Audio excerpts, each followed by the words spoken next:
आज हम कक्षा 8 विषय गणित के प्रश्नों का हल करेंगे। तो चलिए, पहला प्रश्न है हमारा, कोष्टक से सही विकल्प चुनकर रिक्त स्थानों की पूर्ति कीजिए। पहला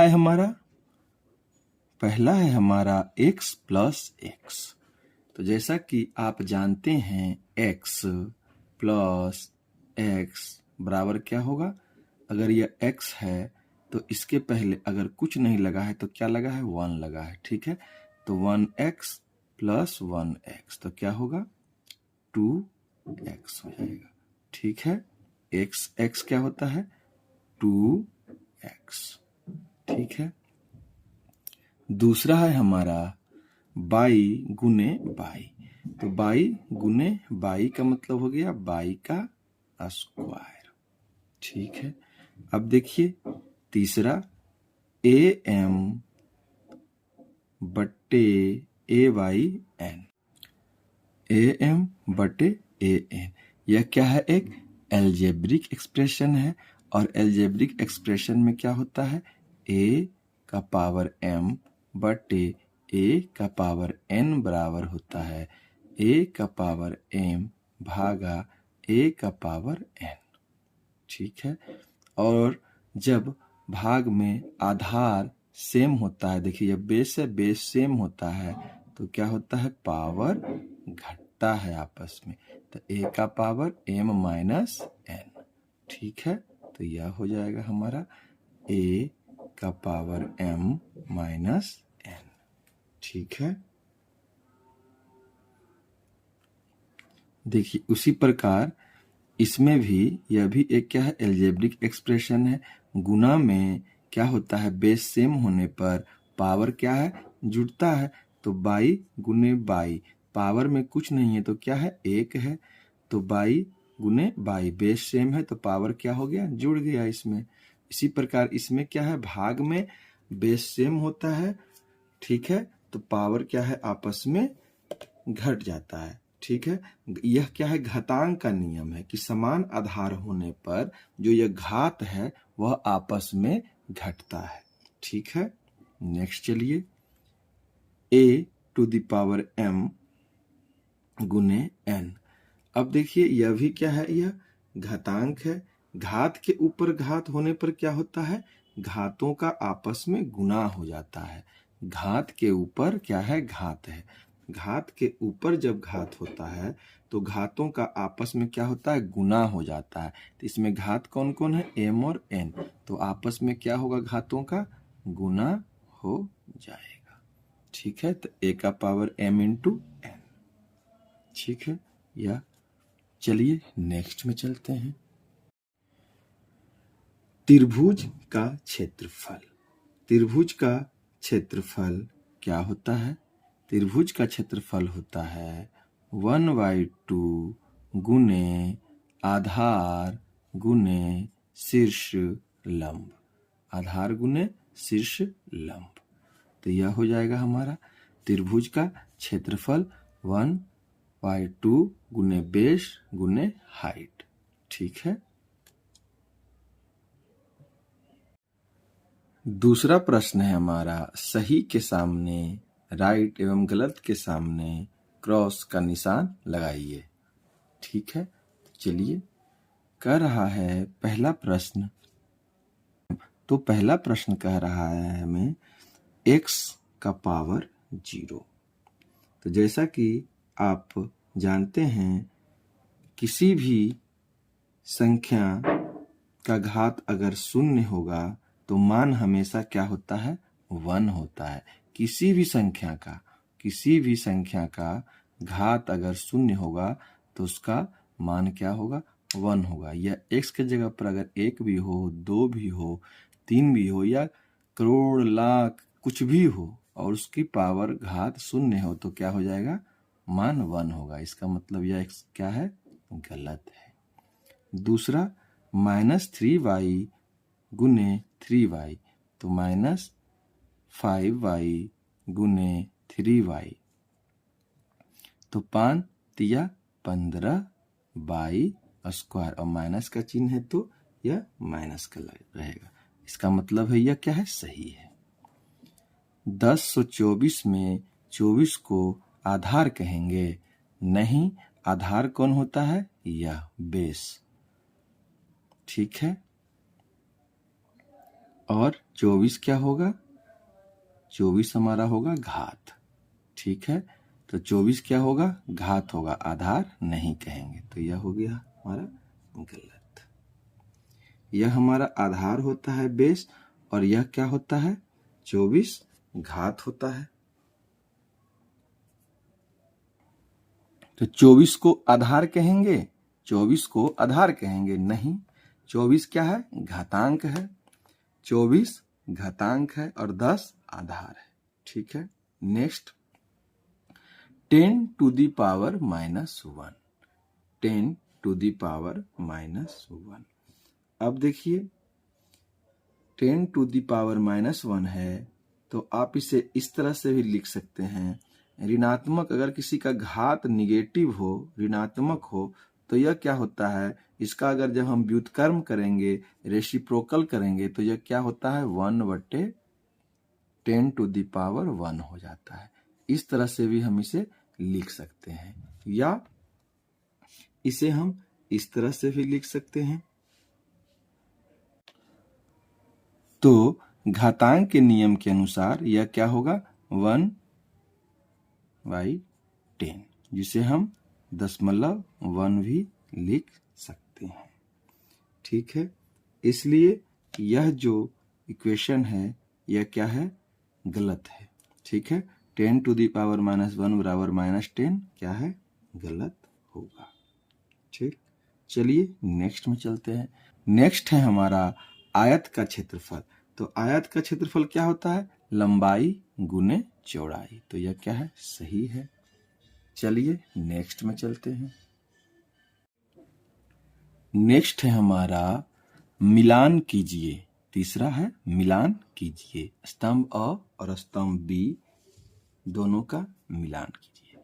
तो देखिए 1/10 टू द पावर -2 कह रहा है, 1/10 टू द पावर -2। तो घातांक का नियम के अनुसार अगर कोई संख्या बटा में है और उसका पावर निगेटिव है, तो यह क्या होगा, इसका जो व्युत्क्रम उल्टा जब इसका करेंगे तो क्या हो जाएगा, यह पावर प्लस हो जाएगा, पॉजिटिव हो जाता है। ठीक है, तो 10 टू द पावर 2/1।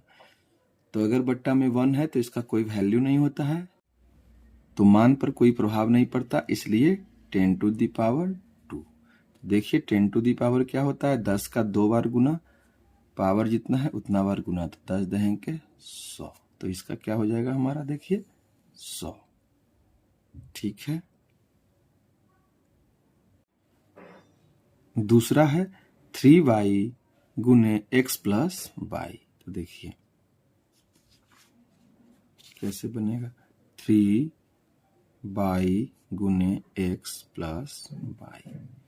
अब देखिए बराबर 3y को पहले x से गुना करेंगे तो 3xy, प्लस का चिन्ह है तो प्लस का चिन्ह देंगे, इसके बाद y से गुना करेंगे इसे, तो क्या हो जाएगा 3y²।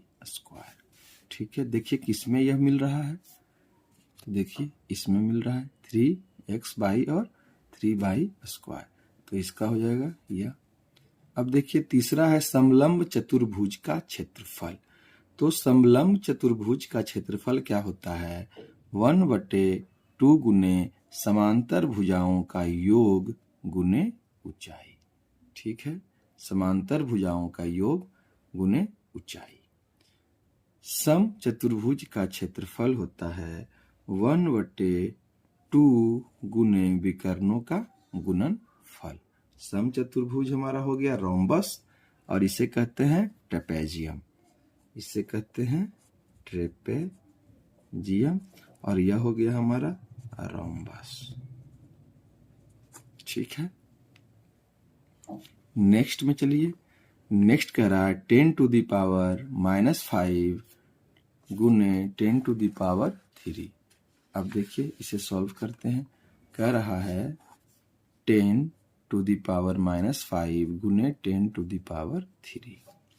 ठीक है, अब देखिए यह निगेटिव में है तो घातांक का नियम लगाएंगे तो 10 टू द पावर 3 बटे 10 टू द पावर 5 इस तरह से लगेगा। अब देखिए यह क्या हो गया, बेस सेम हो गया और यह बट्टा का मतलब होता है भाग, तो भागा में क्या होता है 10 टू द पावर 3 भागा 10 टू द पावर 5। भागा में क्या होता है, आधार सेम होने पर जो पावर है वह क्या होता है, वह घट जाता है। ठीक है, इसके घातांक जो है आपस में घट जाएंगे तो 10 टू द पावर 3 -5, तो यह क्या हो गया 10 टू द पावर -2। अब देखिए फिर से क्या हो गया 10 टू द पावर -2, तो फिर से घातांक का वही नियम, निगेटिव होने पर क्या होता है, रेसिप्रोकल हो जाता है, व्युत्क्रम हो जाता है, और माइनस जो है वो क्या होता है, प्लस में चिन्ह बदल जाता है। तो यह 1/10 टू द पावर 2, तो क्या हो जाएगा 10 का 2 बार गुना का मतलब 100, 1/100। तो किसमें है 1/100, तो देखिए इसमें है। ठीक है, 10 टू द पावर -2 का मतलब क्या हुआ, घातांक का नियम, रेसिप्रोकल होने पर क्या होता है, पावर निगेटिव जो है वह पॉजिटिव बन जाता है, तो 1/10 टू द पावर 2, और 10 टू द पावर 2 होने का मतलब है 1/10 का 2 बार गुना, तो 10 गुने 10 तो 1/100। ठीक है, चलिए नेक्स्ट में चलते हैं। चौथा प्रश्न है हमारा, निम्नलिखित प्रश्नों के उत्तर दीजिए। देखिए x y, -y z और -zx के गुणनफल ज्ञात कीजिए। ठीक है, यह सब क्या है, पद दिया हुआ है। ठीक है, अब इस पदों को आपस में क्या है, गुना करना है, तो चलिए गुना करते हैं। कह रहा है x y -y z और -zx, तो इसे गुना करते हैं, तो x y गुने -yz गुने -zx। ठीक है, अब देखिए इसमें ऋणात्मक निगेटिव कितने हैं, 2 पद निगेटिव हैं, तो आप जानते हैं कि जब सम निगेटिव संख्याओं का संख्या सम में होता है तो यह क्या हो जाता है, प्लस हो जाता है। तो यह क्या है, माइनस माइनस 2 बार माइनस है, 2 क्या होता है, सम संख्या होता है, और 2 माइनस होने पर गुना जब करने पर क्या होता है, यह प्लस में बन जाता है। तो चलिए इसे लिखते हैं।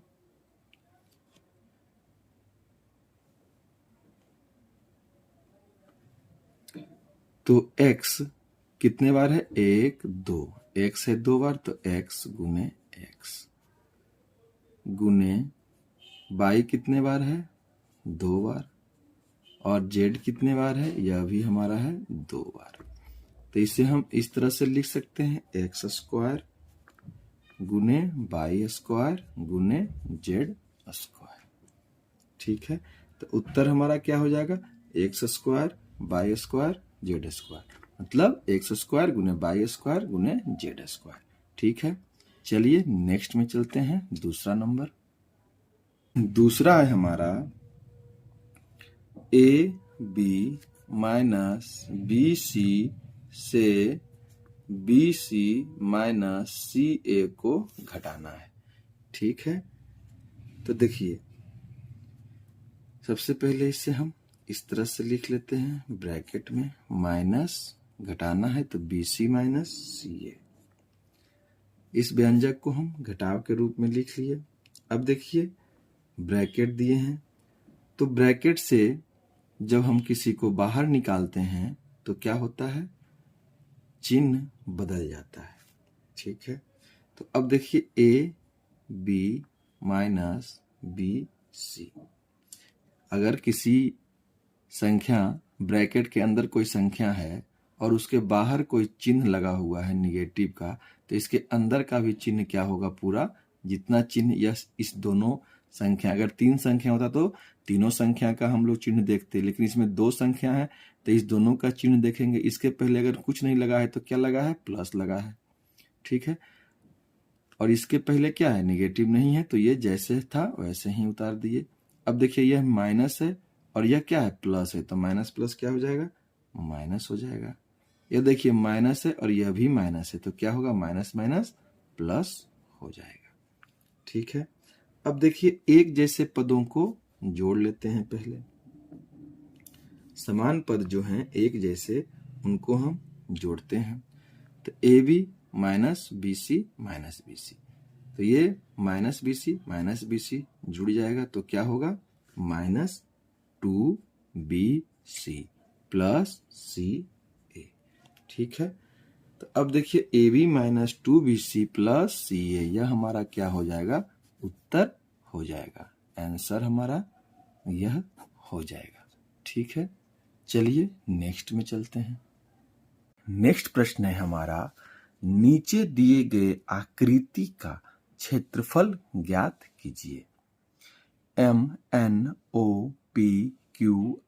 एक समषटभुज है जिसकी प्रत्येक भुजा 5 सेंटीमीटर है। ठीक है, षटभुज है मतलब एक रेगुलर हेक्सागोन दिया हुआ है जिसकी प्रत्येक भुजा 5 सेंटीमीटर है। देखिए इसमें कितने भुजाएं हैं, 1 2 3 4 5 6, और प्रत्येक भुजा 5 सेंटीमीटर की है। लेकिन देखिएगा यहाँ N से Q तक की जो दूरी दर्शाई गई है वो कितनी है, 11 सेंटीमीटर, और इस स्थान से इस स्थान तक की दूरी कितनी है, 5 सेंटीमीटर। मतलब प्रत्येक भुजा क्या है, 5 सेंटीमीटर है। लेकिन इस स्थान से देखिए, यह जो डॉट डॉट दिया हुआ है, इस स्थान से लेके इस स्थान तक की दूरी कितनी है, 8 सेंटीमीटर है, और यहां से यहां तक कितनी है, 11 सेंटीमीटर है। अब देखिए आगे कहा जा रहा है, आकृति को इस तरह विभाजित कर क्षेत्रफल ज्ञात कीजिए। देखिए इस आकृति को इस तरह से विभाजित किया गया है और इस छोर से इस छोर तक और नीचे यहां से यहां तक दोनों शीर्षों को मिलाया गया है डॉट डॉट से। मतलब यह एक आकृति बना रहा है, और यह कैसी आकृति बन रही है, एक रेक्टेंगुलर आकृति बन रही है। और ऊपर कैसा है, ट्रायंगुलर है। यह देखिए त्रिभुजाकार है, यह देखिए त्रिभुज जैसा है, और यह क्या है, यहां से यहां तक एक रेक्टेंगल है। ठीक है, तो इस आकृति को 2 भागों में बांट दिया गया है, एक है आयत और 2 त्रिभुज में इसको क्या किया है, विभाजित किया गया है। तो कुल 3 आकृति, एक ऊपर देखिए आपको त्रिभुज दिख रहा होगा, एक नीचे त्रिभुज है, और एक यह क्या है, आयत है। ठीक है, तो चलिए सबसे पहले हम इस आयत का क्षेत्रफल निकालते हैं। तो चलिए इसके मध्य भाग का, तो मध्य भाग क्या है, आयत है। तो मध्य आयत का क्षेत्रफल, ठीक है, एरिया ऑफ सेंटर रेक्टेंगल, यह जो है आयत। तो सबसे पहले लंबाई क्या होगी आयत की, आयत की लंबाई बराबर जो लेंथ हुआ इसका वह कितना है, तो यह है। देखिए जैसा कि फिगर में दिया गया था, देखिएगा फिगर को, इस स्थान से इस स्थान तक की दूरी कितनी है, देखिए 8 सेंटीमीटर। तो यह भी कितना हो जाएगा, लंबाई 8 सेंटीमीटर। अब देखिए चौड़ाई, ब्रेथ इसका, तो चौड़ाई कितनी है, यह देखिए इस स्थान से इस स्थान तक की सभी भुजाओं की इसकी लंबाई कितनी थी, 5 है। इसके मतलब यहां से यहां तक कितनी है, 5 सेंटीमीटर। और जैसा कि आप जानते हैं आयत का क्षेत्रफल बराबर लंबाई गुने चौड़ाई। तो लंबाई 8 सेंटीमीटर गुने चौड़ाई कितनी हो गई, 5 सेंटीमीटर, तो बराबर 40 सेंटीमीटर स्क्वायर। ठीक है, यह हमारा इस आयत का क्षेत्रफल निकल गया। अब देखिए इसमें दो त्रिभुज है तो त्रिभुज का क्षेत्रफल निकालते हैं। तो दोनों किनारों पर जो त्रिभुज है उसका क्षेत्रफल, तो दोनों त्रिभुज का क्षेत्रफल, दोनों किनारों पर के त्रिभुज का क्षेत्रफल, ठीक है। Area of two side triangles. तो देखिए त्रिभुज का क्षेत्रफल के लिए त्रिभुज का आधार, ठीक है, निकाल लेते हैं पहले। तो इस त्रिभुज का आधार क्या है, देखिए आधार यह है, यह क्या है, इसका आधार है। तो त्रिभुज का आधार बराबर कितना होगा, 8 सेंटीमीटर। अब देखिए इसके लिए हमें हाइट की भी आवश्यकता पड़ेगी, तब तो त्रिभुज का क्षेत्रफल निकलेगा, ठीक है। अब देखिए आधार हो गया इतना, अब इसकी हाइट, त्रिभुज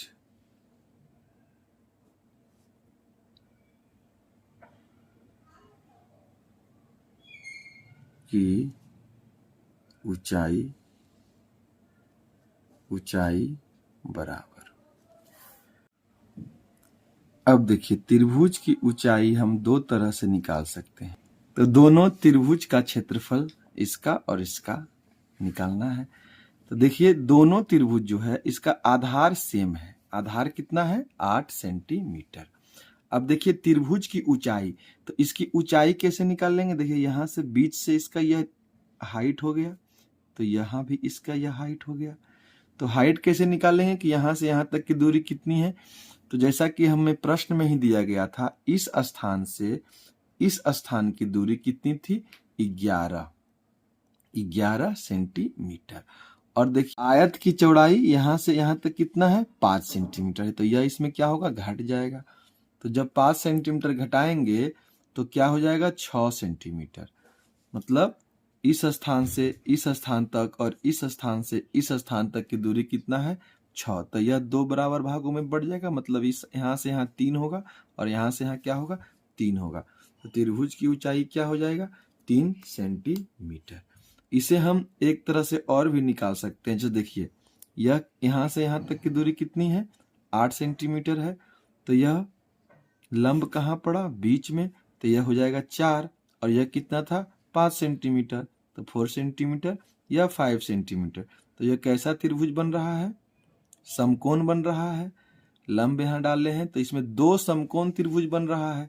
तो इस तरह से भी इसका जब निकालेंगे हम हाइट, तो कितना आएगा, 3 सेंटीमीटर आएगा, ठीक है। तो यह हो गया 3 सेंटीमीटर, क्योंकि आप जानते हैं समकोण त्रिभुज का कर्ण बराबर क्या होता है, लंब स्क्वायर प्लस आधार स्क्वायर, ठीक है। तो यहाँ हमें निकालना है क्या, लंब निकालना है, मतलब हाइट निकालना है इसका। तो हाइट बराबर क्या होता है, कर्ण स्क्वायर माइनस आधार स्क्वायर, ठीक है, उसका अंडर रूट। तो जैसे निकालिए इसे, 5 × 25 centimetre square minus 4 × 16 centimetre square under root. तो कितना आएगा, यह 9 सेंटीमीटर स्क्वायर, 9 सेंटीमीटर। तो अंडर रूट है तो यह क्या हो जाएगा, 3 सेंटीमीटर। तो इस तरह से भी इसकी हम हाइट निकाल सकते हैं। तो अब त्रिभुज की हाइट निकल गई है। कुल 2 त्रिभुज है, इसलिए 2 गुने 1/2 इंटू आधार ऊंचाई, आधार गुने ऊंचाई। तो 2 गुने हाफ, आधार कितना था, 8 सेंटीमीटर, ऊंचाई हमारा है 3 सेंटीमीटर, तो 2 × 8। अब इसे कैलकुलेट कर लेते हैं। तो 4 × 12 × 24 सेंटीमीटर स्क्वायर, ठीक है। तो कुल क्षेत्रफल, अब देखिए इसका कुल क्षेत्रफल कितना होगा, कुल, यह जो आकृति है इस आकृति का कुल क्षेत्रफल, कुल क्षेत्रफल टोटल एरिया बराबर आयत का क्षेत्रफल, आयत का क्षेत्रफल प्लस दोनों त्रिभुजों का क्षेत्रफल, प्लस दोनों त्रिभुजों का क्षेत्रफल। तो आयत का क्षेत्रफल कितना था 40 सेंटीमीटर स्क्वायर और त्रिभुज का कितना आया है 24 सेंटीमीटर स्क्वायर। तो बराबर कितना हो जाएगा, दोनों को जोड़ेंगे तो 64 सेंटीमीटर स्क्वायर। ठीक है, मध्य में जो था आयत था, तो आयत का क्षेत्रफल कितना निकल गया 40 सेंटीमीटर और दोनों त्रिभुजों का क्षेत्रफल कितना हो गया 24 सेंटीमीटर स्क्वायर। तो कुल क्षेत्रफल कितना है 64 सेंटीमीटर स्क्वायर। ठीक है, दूसरा है हमारा आकृति को इस तरह विभाजित कर क्षेत्रफल ज्ञात कीजिए। देखिए यह षष्ठभुज था, इसमें क्या है बीच से एन से क्यू तक एक रेखा खींचा गया है। तो एन से क्यू तक की रेखा जो खींची गई है इसकी लंबाई कितनी है एन क्यू बराबर 11 सेंटीमीटर। अब देखिए इस रेखा को खींच देने से यह जो आकृति है वो दो समलंब चतुर्भुज में बट जाता है। दो समलंब चतुर्भुज देखिए बना रहा है। तो दो समलंब चतुर्भुज कौन कौन है, एक है देखिए एन एम आर क्यू और एक है एन ओ पी क्यू। ठीक है, देखिए एन क्यू रेखा द्वारा एन क्यू रेखा द्वारा दो समान समलंब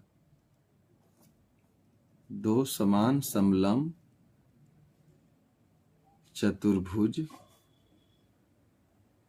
बनाया गया, जिसमें एक है हमारा एम एन क्यू आर और एक है ओ एन क्यू पी। दो समानांतर चतुर्भुज में इस आकृति को विभाजित कर दिया गया है। तो चलिए सबसे पहले हम अगर एक समलंब चतुर्भुज का क्षेत्रफल निकालेंगे तो दोनों का निकल जाएगा। ठीक है, तो चलिए निकालते हैं इसे। तो समलंब चतुर्भुज की समांतर भुजाएं कौन कौन है, समलंब चतुर्भुज की समांतर भुजाएं। तो एक यह हो गया एम आर बराबर 5 सेंटीमीटर, दूसरा एन से लेकर क्यू तक, तो एन क्यू बराबर 11 सेंटीमीटर। ठीक है, अब देखिए इसकी ऊंचाई निकालना है। समलंब चतुर्भुज की ऊंचाई। ठीक है, तो ऊंचाई क्या होगा, अब देखिए यह क्या है एक समलंब चतुर्भुज है, तो ऊंचाई इस स्थान से इस स्थान तक की दूरी क्या होगी, इसकी ऊंचाई हो जाएगी। ठीक है, तो देखिए समलंब चतुर्भुज की ऊंचाई क्या होगी, तो ऊंचाई देखिए इस स्थान से भी निकाल सकते हैं और इस स्थान से भी। आप जानते हैं कि यहां से यहां तक की दूरी कितनी है 8 सेंटीमीटर है और एन क्यू जो है इस आकृति को दो बराबर समलंब चतुर्भुज में बांटती हैं। तो इस स्थान से इस स्थान तक अगर 8 है तो यहां से यहां तक कितना होगा 4 होगा, तो इसकी हाइट कितनी हो जाएगी 4 सेंटीमीटर। ठीक है, तो समलंब चतुर्भुज की ऊंचाई बराबर 4 सेंटीमीटर। ठीक है, अब चलिए दोनों समलंब चतुर्भुज का क्षेत्रफल निकालते हैं। दोनों समलंब चतुर्भुज का क्षेत्रफल बराबर, देखिए दो समलंब चतुर्भुज है और दोनों का क्या है, हाइट भी सेम है, लंबाई भी सेम है, आधार भी सेम है, ठीक है, आधार भी सेम है और क्या है, उसकी ऊंचाई भी सेम है और लंबाई भी सेम है, सब कुछ इसका क्या है, सेम। इस आकृति को एन क्यू के द्वारा दो बराबर भागों में बांटा गया है, ठीक है। अगर इस तरफ के समलंब चतुर्भुज का हाइट 4 है तो इधर का भी क्या होगा, हाइट 4 होगा। अगर इधर के आमने सामने की भुजाओं का योग 5 और 11 है तो इधर का भी क्या होगा, 5 और 11 होगा। इसलिए एक साथ दो समलंब चतुर्भुज का क्षेत्रफल हमें निकालना है। चलिए बनाते हैं। चलिए एक साथ दोनों समलंब चतुर्भुजों का क्षेत्रफल निकालते हैं। दोनों समलंब चतुर्भुजों का क्षेत्रफल बराबर 1/2 इंटू 5 प्लस 11 गुने हाइट कितना है, 4। दो समानांतर भुजाओं का योगफल गुने 4, तो 1/2 गुने 16 क्या है, सेंटीमीटर में है, तो सेंटीमीटर गुने 4 सेंटीमीटर। अब ये 2 से 2 बार में कट जाएगा तो कितना हो गया, 32 सेंटीमीटर स्क्वायर। और क्या था, दो समलंब चतुर्भुज है तो 2 से इसे हम गुना कर लेंगे तो कितना हो जाएगा, 32 दूना 64 सेंटीमीटर स्क्वायर।